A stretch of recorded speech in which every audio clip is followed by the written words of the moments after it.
enough not to disrupt the students. No one has ever complained. In fact, I suspect they like it. The schoolhouse is not very big, but does require a lot of maintenance. The floors are always sticky and stained, so I spend most of my time mopping. Kids make messes. I guess that's why I'm still in business. Sometimes I have to move things around to make sure I get every spot on the floor beautiful and clean, but I take pride in that. And the repairs. The school always needs tune-ups here and there, and I am happy to help. Some days I'm reconstructing a desk that broke as I whistle along with the radio. Other times I handle more serious structural issues. Days when I have work like this, I feel truly instrumental, like a cog in a larger machine. How could this school survive without me? It took me a long time, but I once again feel that I have purpose. There is a larder behind the school that is full of preserved food. In lieu of payment, I'm allowed to take as much food as I need. That arrangement is fine. What would I do with money anyway? I used to bring the food back to my home, just 1 field away from the school.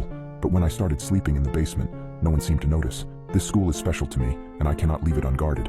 When I am besieged with memories of my wife and baby, I turn up the volume on the radio to drown out such thoughts. It works for me every time, except this morning. Because this morning, I woke up to dead silence. I frantically examined the radio to see what had happened. I honestly cannot tell you how many days in a row I have been using it. Did it simply live out its life and die naturally? I have spent the entire day trying to fix it. Most of this time, I have been crying.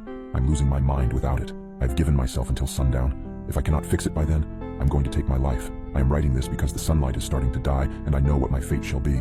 I've thought about taking one last walk through the halls of my school, saying goodbye to the students and teachers. I know I will be missed, but I cannot bring myself to leave this room. I cannot go anywhere knowing that my radio is dead in here. There are no more tears in me.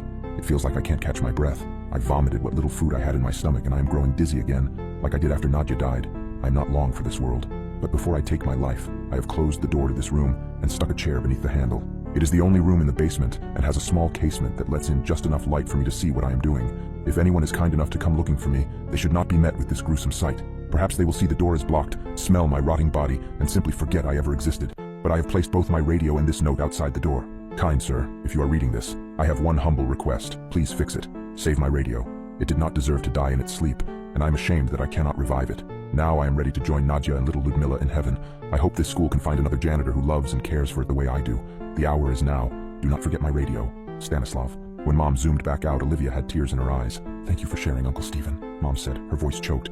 I think we have enough. Wait, Olivia chirped. He said there's more. What did you find? Before Great Uncle Stephen could open his mouth, the image disappeared. My jaw dropped. Was that it? What did Great Uncle Stephen see?